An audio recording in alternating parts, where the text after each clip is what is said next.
사람들은 두 가지 말을 듣고 삽니다. 어떤 말이냐?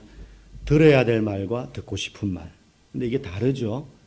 그럼 병원에 이제 건강검진을 받으러 가거나 어디 몸이 안 좋아서 가면 듣고 싶은 말은 무슨 말입니까? 와, 완전 건강하시네요. 신체 나이는 20대에 가깝습니다. 뭐 이런 소리 듣고 싶죠. 근데 진짜 들어야 될 말, 우리가 가면 듣는 말, 의사가 해줘야 될 말은 대부분 뭡니까? 살 좀 빼세요. 운동 안 하면 안 됩니다. 운동하셔야 됩니다. 그게 이제 뭐 이렇게 달갑지 않아요. 그렇죠? 내가 운동하지 않고 산다. 뭐 그래서 지금 당신 몸이 이렇다. 이런 이야기니까 별로 달갑지는 않지만 사실은 그게 우리가 들어야 될 말 아니겠습니까? 그게 듣기 싫다고 해서 무시하고 귀 닫아버리면 이제 몸 망가지는 겁니다. 듣고 싶은 말 우리는 많이 듣고 살고 싶지만 사실은 그 듣고 싶은 말 중에 내가 들어야 될 말이 무엇인가 이걸 잘 구별해서 사실 그 말들을 우리는 새겨 들어야 되는 거예요. 만약에 음식을 먹을 때 내가 먹고 싶은 것만 계속 먹는다. 아이를 키우는데 아이가 먹고 싶은 것만 계속 준다. 그럼 그 아이가 건강하게 자랄 리가 없잖아요. 먹고 싶은 것만 줘서는 안 되고 물론 그런 것도 좀 줘야 되지만 얘가 먹어야 될 걸 줘야 되는 거죠. 이 아이에게 진짜 건강에 도움이 되고 성장에 도움이 되는 그게 좀 비록 맛이 없어도 아이들 어릴 때 보면 이가 나기 전이니까 엄마 젖 떼고 나면 그 사이에 이유식을 먹는 기간이 있습니다. 이유식을 보면 죽이죠. 쉽게 말하면. 아마 남편분들 이유식 맛 한두 번쯤은 보셨을 거예요. 엄마들은 만들면서 이제 온도도 체크해야 되고 하니까는 자주 보지만 저도 저희 아이들 어릴 때 자랄 때 이유식을 한 번씩 이렇게 맛본 적이 있어요. 세상 맛없어요. 근데 애는 그게 얼마나 맛있는지 막 넙죽넙죽 쫙쫙 잘 받아 먹습니다. 아이가 진짜 맛을 알아서 그런 건지는 모르겠지만 아니면 젖만 먹다가 그걸 먹으니까 새로워서 그런지 모르겠지만 사실 맛은 하나도 없어요. 근데 그게 아이에게 먹여야 될 음식인 거죠.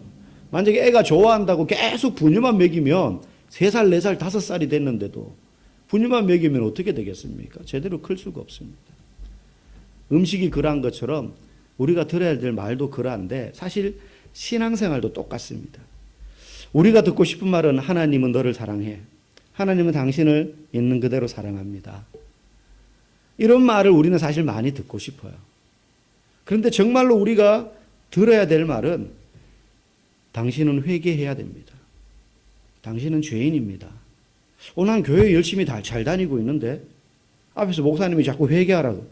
별로 안 듣고 싶어요. 그 말은 저 사람이 들었으면 좋겠고 집에 있는 우리 남편이 들었으면 좋겠어. 사실은 그게 우리가 들어야 될 말이라는 거예요. 그게 우리가 들어야 될 말이라는 거예요. 소위 이제 사람들이 초대교회 때로 돌아가자. 뭐 이런 말을 구호처럼 이제 많이 이야기하곤 했었습니다. 그 말의 의미는 그 당시에 그 부흥과 신앙의 뜨거운 열정, 핍박 가운데에도 믿음을 지키기 위해서 신앙생활했던 그 믿음의 선진들의 모습을 본받자. 우리가 다시 그런 신앙의 열정을 회복하자.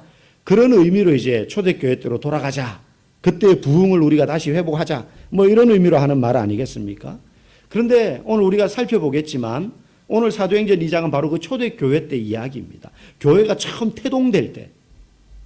그런데 보면 폭발적으로 부흥하고 회심하는 사람들, 회개하는 사람들이 막 늘어나요.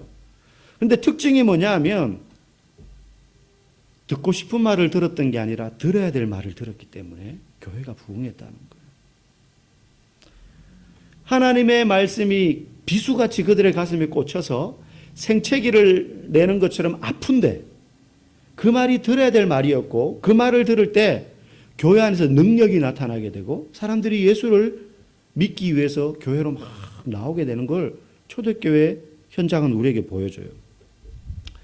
지난주에 베드로의 설교로 인해서 3,000명의 사람들이 회개를 합니다. 그리고 세례를 받아요.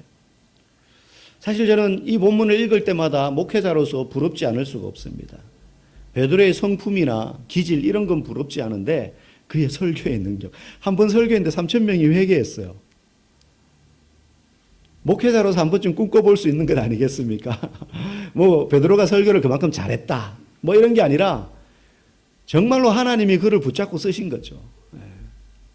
그래서 목회자로서 하나의 소원이 있다면 하나님 이제 뭐 진짜 3,000명, 5,000명 이런 숫자를 떠나서 하나님 나를 붙잡아서 한번 이렇게 한번 써주고 데려가면 좋겠습니다. 이런 마음의 욕심이 있죠. 그들이 들었던 설교가 뭐냐 그러면 그들이 원하는 기도가 응답받고 소원이 성취되고 하나님이 복을 주실 것이다. 이런 내용이 아니었어요. 2장 전체를 흐르는 베드로의 설교, 그 내용은 당신들은 지옥에 갈 수밖에 없는 죄인이다.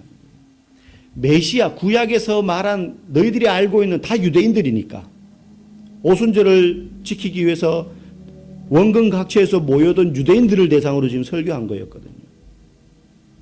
근데 그들을 향하여서 너희들이 읽어서 알고 있는 구약 성경, 그때는 구약 성경밖에 없었어요.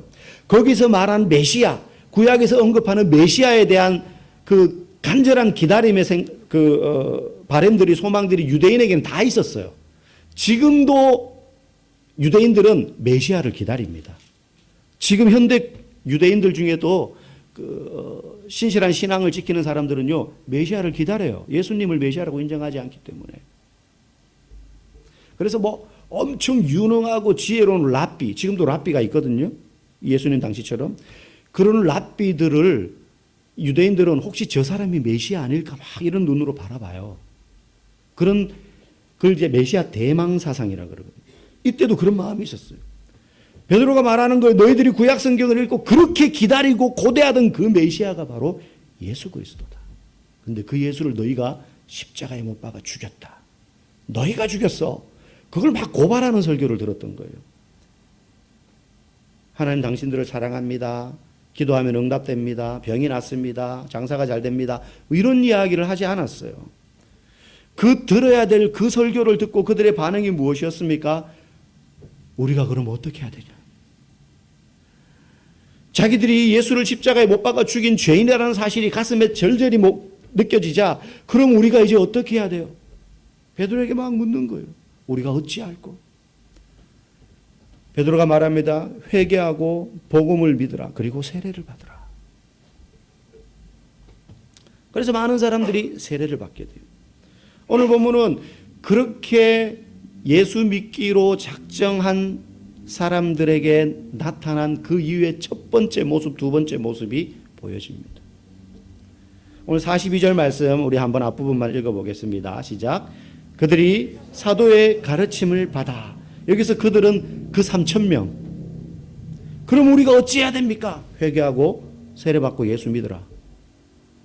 그래서 회개하고 세례받은 사람들, 그들을 말해요. 새 신자가 3,000명이 생긴 거예요. 하루아침에. 그들이 첫 번째 보여준 모습이 뭐냐? 가르침을 받는 거였어요. 배우는 거였습니다. 막 무작정 전도하러 가고 봉사하러 가고 이게 아니었어요. 배우는 거였습니다. 그럼 뭘 배웠겠습니까? 사도들이 뭘 가르쳤겠어요? 오늘 사도의 가르침을 받았다 그랬는데 그들이 예수 그리스도에 대해서. 자기들이 3년 반 동안 예수님을 따라다니면서 보고 듣고 같이 경험했던 그 이야기. 예수님이 어떤 분이신지, 그분이 어떤 능력을 행하셨었는지. 왜냐하면 이 사람들은 모르니까. 예수님에 대해서 가르쳤을 거예요. 그리고 구약 성경을 언급하면서 해석했을 겁니다. 그러면서 너희들이 알고 있던 그 구약 성경의 이 부분 다윗이 이야기한 시편 22편 어디 선지자 누구가 말한 바로 오리랑 그 선지자 모세가 말한 나보다 더 크시니 그들이 가르쳤던 모든 분이 바로 이 예수 그리스도를 의미한다. 예수님에 대해서 알려주고 구약 성경을 설명하면서 그 구약 성경과 예수 그리스도를 연결하고 하나님의 나라에 대해서 가르치고 이런 것들을 그들이 배우게 돼요. 여러분, 신앙이 성숙해 간다는 거, 그리스도인이 되어 간다는 건 어느 날 아침 예수님이 나의 죄를 위하여 죽으심 구세 주심을 믿습니다. 나는 예수 그리스도로 말미암아 하나님의 자녀가 되었습니다. 선포하는 순간 그리스도인이 됩니다. 그런데 그리스도인다워지는 과정은 또 따로 있어요. 그리스도인 되는 것은 그 순간이지만 그 다음부터는 그리스도인다워지는 거예요. 네. 거지가 왕자와 똑같이 생겼다는 이유로 어느 날 왕궁에 들어오는데 신분이 그날부로 바로 왕자의 신분이 되는 건 맞아요.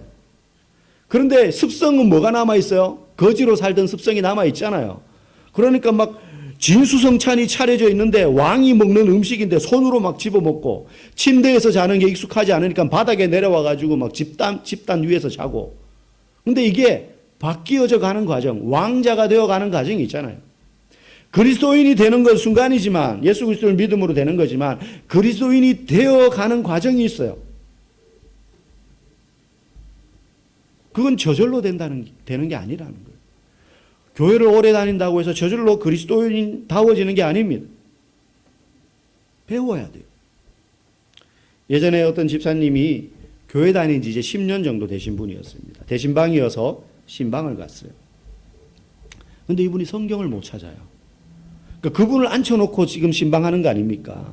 그 가정에 가서. 그래서 순장님과 지역장님과 그 집사님, 남편은 교회를 안 다녀요. 이렇게 신방을 하는데 성경 어디 몇 장, 몇 절 하겠습니다. 근데 어려운 본문이 아닌데 다 찾았는데 그분만 계속 못 찾고 있는 거예요. 그러니까 약간 분위기가 좀 어색해지는 거죠. 그러니까 옆에 막 순장님이 막 눈치 보고 이제 찾아주시더라고요. 설교를 마치고 난 다음에 그분이 이제 과일을 깎아서 다가 대접하면서 이런저런 얘기를 하는데 본인이 무안했는지 먼저 이제 의식이 됐는지 이야기를 하는 거예요. 목사님, 사실은 제가 10년 됐는데 아직 성경을 잘 못 찾아요. 부끄러운 이야기지만 그분이 용기 있게 고백하는 거예요. 못 찾는 이유가 뭐냐? 자기가 처음 교회 나왔을 때 아무도 이걸 안 가르쳐 줬다는 거예요. 그냥 예배드리고 찬양하고 그냥 그랬지, 봉사도 막 해요. 네.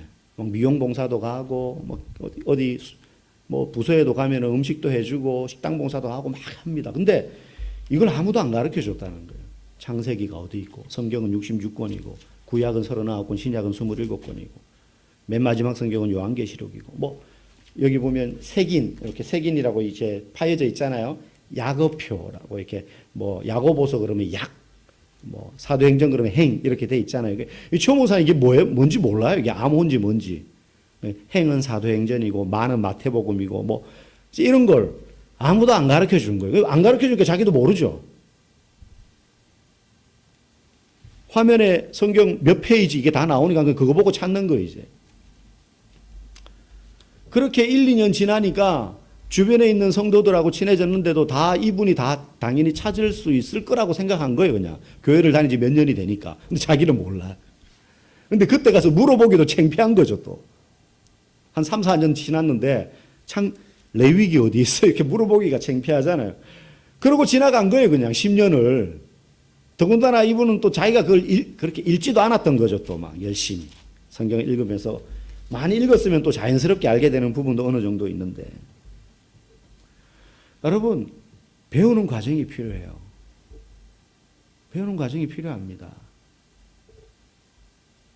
성경 읽기, 성경 공부. 여러분, 똑같이 학교를 다녀도 그냥 학교를 다닌 분들 여기 아마 계실지도 모르겠어요. 그냥 학교니까 가는 거예요. 근데 공부하며 다닌 사람 있죠. 다릅니다. 똑같이 1시간 앉아서 같은 선생님한테 같은 수업을 들어도 이게 달라요, 들어오는 게. 그냥 학교를 가는 애와 공부하기 위해서 가는 애. 다르지 않겠습니까? 그냥 교회 오는 사람과 와서 성경을 듣고 읽고 배우는 사람은 그렇게 10년을 다닌 사람과 이렇게 1년을 다닌 사람은 다를 수밖에 없어요. 그건 당연한 이치입니다. 그러므로 교회에서 가르침을 받지 않는 성도는요, 성장과 성숙을 하지 않는 성도예요. 제가 이런 얘기하면 목사님 또 성경 읽으라고 말하는구나. 제자반 하라고 하시겠네. 네. 귀 닫는 분 안 계시기를 주님의 이름으로 축원합니다. 아멘을 아무도 안 하시면 제가 당황스러운데 아멘하면 해야 될 것 같으니까. 네. 여러분, 언제라도 이거는 해야 될 말이고 여러분들이 들어야 될 말이에요. 배우셔야 됩니다. 배우셔야 돼요. 목사가 여러분들을, 목사는 가르치는 사람이거든요. 뭐 인생의 경험을 여러분에게 가르치겠습니까, 제가? 저보다 여러분이 인생의 경험이 훨씬 많은 분들이 많잖아요. 산전수전, 공중전 다 겪었고. 제가 여러분들에게 가르쳐 줄 수 있는 건 신앙과 성경이에요. 그리고 하나님의 눈으로 세상을 살아가는 법이에요. 그러면 말씀을 배워야 되는 거죠. 성경을 모르는데 어떻게 믿음의 눈으로 세상을 살아갈 수 있겠습니까? 성경을 모르면 주일이 되어서 몸은 교회 가는데 실제 세상에서는 그냥 내 방식대로 살아가는 거예요. 예수 믿기 전에 내 방식대로. 그 가치관으로 그냥 사는 겁니다. 왜? 내가 그걸 많이 배웠으니까. 그럴 수밖에 없는 거죠. 자기가 잘하는 걸로. 오늘 베드로의 설교를 듣고 세례를 받은 이 3,000명은 처음 신앙생활을 시작하는 사람들이었는데 그들이 한 첫 번째 일은 배우는 거였어요. 배우는 거였습니다. 그 시기를 놓치면 말씀드린 이 집사님처럼 되는 거예요. 두 번째, 그 다음 이 사람들이 어떤 모습이 있었는가? 우리 42절 말씀 그 뒤에 보겠습니다. 시작. 서로 교제하고 떡을 떼며 오로지 기도하기를 힘쓰니라. 사도들의 가르침을 받습니다. 성경을 배우고 예수에 대해서 알고 하나님 나라에 대해서 그리스도인의 사명에 대해서 뭐 이런 것들에 대해서 쭉 가르침을 받으면서 그 다음에 떡을 떼고 교제하고 기도하기에 힘썼다 그래요. 여기서 떡을 뗐다는 건 뒤에도 보면 집에 모여서 떡을 뗐다 그러는 표현이 나오는데 여기서 떡을 뗐다는 말은 음식을 먹었다라는 의미가 아니라 음식을 먹는 거는 맞지만 성찬식을 이야기해요. 성찬식. 우리는 3개월에 한 번씩 하지 않습니까? 이 당시 성도들은 모이면 성찬식을 했어요. 모이면. 얼마나 이 성찬식에 은혜와 감동이 있는지 모이기만 하면 성찬식을 하는 거예요.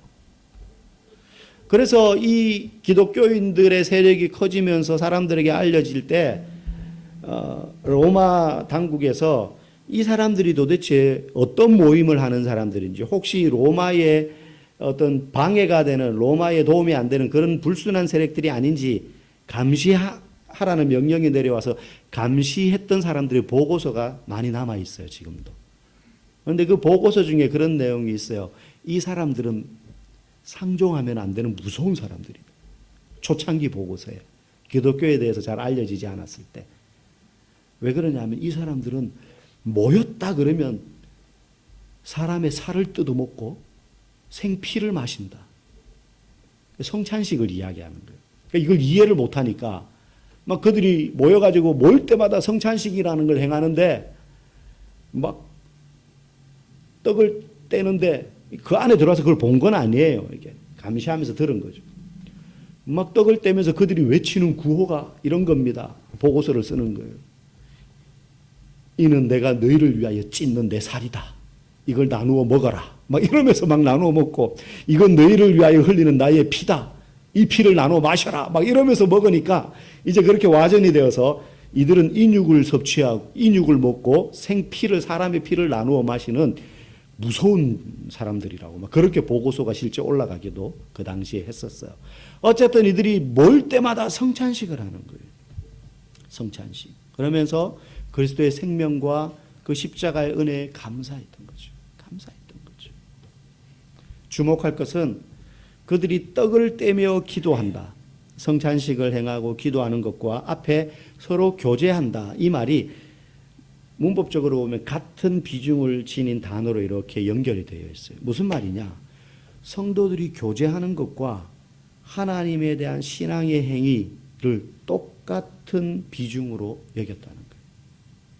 성도들이 모여서 교제하는 것, 그것과 성찬식을 행하면서 기도하는 것의 중요도가 똑같았다는 거예요. 이 성경이 기록하는 거 보면. 이게 오늘날 교회가 놓치고 있는 부분 중에 하나입니다. 우리는 교회에서 예배만 잘 드리면 하나님한테 잘 보이는 거다. 그걸로 끝. 그래서 예배 드리러 와가지고 경건한 모습으로 예배를 잘 드리면 이제 다 했다. 신앙의 의무를 다 했다고 생각합니다. 아닙니다. 가정으로 돌아가서 또 지역사회에서 직장에서 우리의 모습이 어떠한가 그게 주일날 와서 예배드리는 하나님 앞에 예배드리는 것과 똑같이 중요하다는 거예요. 하나님은 그렇게 보셔요. 집에서 아내가 남편에게 어떻게 하는지 어떤 식으로 말하는지 부모와 자식과의 관계가 어떠한지 회사에서는 내 모습이 어떤지, 이게 주일날 교회 와서 예배드리고 찬양하고 기도하고 하는 모습과 비중이 중요도가 똑같다는 거예요. 그래서 이쪽이 별로 중요하지 않은 것처럼 그렇게 생각하고 살아가면 안 됩니다. 여러분 여기서 서로 교제하고 할 때 이 교제라는 단어는요, 코이노니아 우리 많이 들어보셨을 거예요. 코이노니아라는 헬라어예요. 근데 이 말은 신앙 용어라든지 기독교 용어라든지 교회 안에서 성도들끼리 쓰는 그런 말이 아니에요. 그냥 일상적으로 교회 밖에 나가면 누구나도 쓰는 단어였어요. 서로 사귀다, 교제하다, 교류하다. 교회 안 다니는 사람도 늘 쓰는 말이에요. 여러분 성도 간의 교제라는 것이 무슨 특별한 신령한 만남이 아니라 믿지 않는 사람들과 별 다를 바 없는 이야기들을 서로 나누면서 수다 떠는 거라는 거예요. 성도들 중에는 목회자들끼리, 목사님들끼리 만나면 이제 내일 월요일이면 이제 또 노회라는 걸 하는데, 그러면 경기 서부 지역에 있는 모든 교회 은퇴 목사님부터 시작해서 목사님들이 다 몇백 명이 모여서 이제 여러 가지 회무를 처리하는데, 뭐 그런 공식적인 회의 말고 목사님들끼리도 서로 친구가 있고 선후배가 있고 하니까 만날 것 아닙니까? 그죠? 저희도 이제 그 형제교회 목사님들끼리 이렇게 만나고 하는데, 성도들 중에는 목회자들끼리 만나면 항상 기도와 말씀 그리고 예수님 이야기만 할 거라는 그런 헛된 상상을 하는 분들이 있습니다. 절대 그렇지 않습니다. 뭐 그런 이야기도 하죠. 성경 이야기도 하고. 근데 대부분 뭐 그 외에 건강 이야기, 요즘 왜 이렇게 어깨가 아프냐, 뭘 먹는데 소화가 안 된다. 그럼 뭐 어느 병원에 가봐라. 뭐 이런 게 똑같아요. 운동 이야기, 음식 이야기, 연예인 이야기, 뭐 스포츠 이야기, 재밌게 본 영화 이야기, 뭐 그런 얘기 합니다. 그런 얘기예요. 자식 얘기, 뭐 취미 이야기. 요즘 나는 이런데 취미에 빠졌어. 요즘 이거 열심히 나는 운동하고 있어. 뭐 그런 거 하는 거죠. 수다 떠는 거예요. 성도의 교제라고 해서 맨날 신령한 이야기하고 하나님 이야기하고 그렇게만 하는 게 아니에요. 그렇죠? 여러분 그렇지 않습니까? 성경 이야기, 기도 이야기만 하는 게 아니라 만나면 남편 험담도 하고 드라마 이야기도 하고 부인 험담도 하고 옆집 사람이 희한하게 코를 뭐 수술을 했는지 모양이 바뀌었더라 뭐 이런 이야기도 하고, 회사 상사 꼰대 같은 상사 이야기도 하고, 자식 이야기하면서 저게 내 새끼 맞나 막 이런 욕도 하고, 별의별 이야기 그냥 다 수다 떨면서 사는 게 성도의 교제라는 거예요. 그러면서도 우리가 해야 될 일, 힘든 사람들 돕고 교회에서 수고하고 헌신하고 구제하고 전도하고 그런 이야기들이 버무려지면서 우리의 삶을 나누는 게 교제이죠. 교제. 여러분 다락방에 모이면 막 신앙 이야기 뭐 이런 것만 하지 않잖아요. 그렇기 때문에 직장과 가정에서 정말 우리는 잘해야 돼요. 교회에서 보여주는 모습처럼 기도 이렇게만 할 수는 없잖아요. 거기서 우리가 윤리적으로 도덕적으로 그리고 세상의 기준으로 볼 때도 다른 사람들에게 흠잡히지 않기 위해서 믿음 있는 모습으로 세상의 눈이 아니라 하나님 나라의 눈으로 이 세상을 바라보면서 그렇게 교회 밖에서 우리의 진짜 모습이 드러난다라는 것을 기억하면서 그렇게 살아가야 되는 거죠. 결혼생활 20년 동안 한 번도 아내에게 칭찬을 해본 적이 없던 한 남편이 어느 날 목사님의 설교를 듣고 큰 도전을 받고 아내에게 한마디 합니다. 여보, 당신 요즘 너무 예뻐진 것 같아. 그러자 아내가 걱정스러운 눈빛으로 남편을 바라보면서 당신 나한테 뭐 잘못한 거 있어? 그렇게 이야기를 했대요. 이 사람이 뭔가 문제가 있는 것 같다. 왜 평소에 그런 얘기를 한 적이 없으니까. 우리가 일상의 모습에서 이런 게 있어야 되는 거예요. 일상의 모습에서. 평소에 이런 말을 자주 해야 되지. 생전 안 하다가 어느 날 갑자기 그러면 사람들이 어디 아프냐고 묻잖아요. 그런 소리를 들으면 안 됩니다.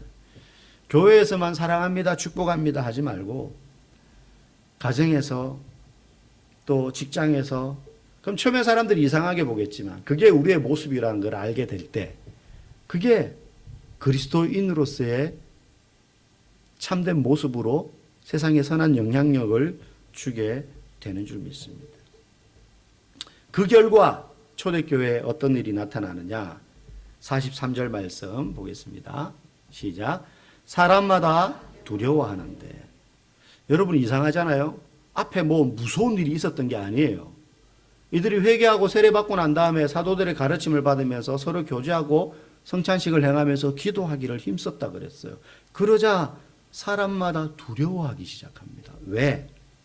그 뒤에 이제 43절 뒷부분에 쭉 나오지만 기사와 표적이 나타납니다.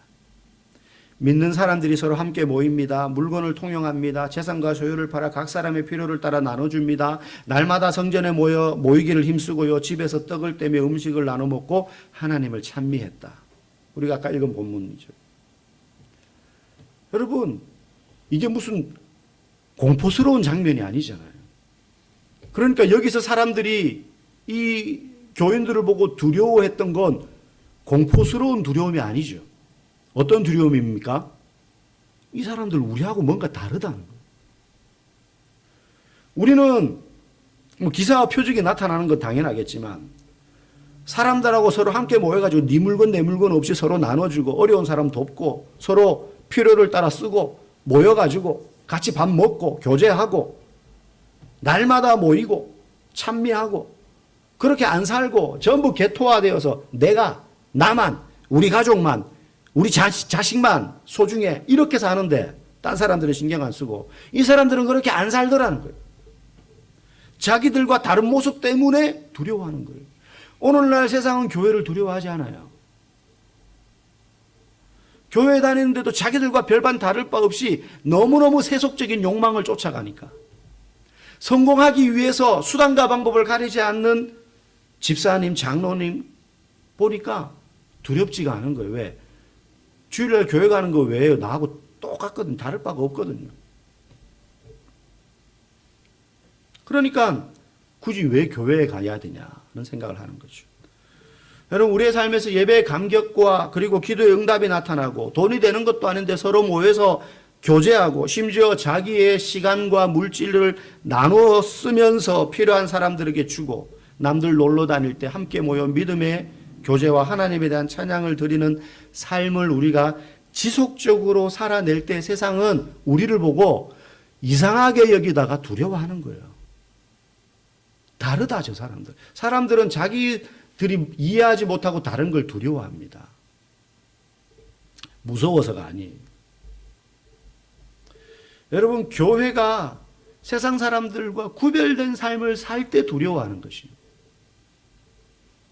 교회가 부유해져서 두려워한다면 그것은 잘못된 것입니다. 교황 이노센트 3세가 교회로 들어오는 수많은 곡물들과 바쳐지는 금은 세금들을 실은 마차 행렬을 보면서 흐뭇해하면서 중세시대에 옆에 있는 유명한 신학자에게 그렇게 말했어요. 선생님, 이제 금과 음이 없는 시대는 지나갔습니다. 교회는 가난하지 않습니다. 그러면서 흐뭇해하니까 옆에 있는 그 학자가 그렇게 말했다 그러잖아요. 동의합니다. 그러나 동시에 나사렛 예수의 이름으로 일어나 걷는 능력도 우리에게선 사라졌습니다. 세상이 교회가 부유해져서 세상이 교회를 두려워하는 줄 아십니까? 아닙니다. 교인들 중에서 세상에서 성공한 정치인이나 CEO가 있다고 해서 세상이 교회를 두려워한다면 그것은 뭔가 잘못된 것입니다. 성도는 가진 것으로 두려움을 주는 사람이 아니라 삶으로 두렵게 하는 사람인 줄 믿습니다. 우리가 배운 성경 말씀을 그대로 살아내는 모습, 어떻게 저렇게 살지? 어떻게 성경이 가르치는 대로 살려고 하지 저 사람은? 우리는 우리 본능대로 욕망대로 사는데 그게 삶으로 드러날 때 사람들은 우리를 통하여 믿음을 보게 되는 것입니다. 그 믿음의 삶이란 아무리 돈을 많이 가지고 있고 아무리 세상에서 높은 자리에 오르더라도 그들은 가질 수 없는 것이기 때문에 두려운 것입니다. 그런데 우리가 성경을 모른다면 하나님의 말씀대로 살 수 없을 뿐더러, 그리고 성경을 모른다면 삶의 문제와 고난 앞에서 하나님의 말씀으로 이겨내고 인생의 답을 찾는 인생을 살 수 없기 때문에 불신자들이 우리를 두려워하지 않습니다. 우리도 문제가 생기면 결국은 돈을 찾고 사람을 찾고 그렇게 되기 때문에 두려워할 필요가 없죠. 여러분, 이 당시의 교회가 듣고 싶은 말이 아니라 들어야 될 말을 듣고 그 교회의 가르침을 배우고 일상의 삶에서 구별된 삶을 살자 세상의 교회를 향해 경외심과 존경심을 가지며 두려워하게 됩니다. 그 결과 마지막 47절 말씀 읽어보겠습니다. 온 백성에게 칭송을 받으리 주께서 구원받는 사람을 날마다 더하게 하시니라. 아멘.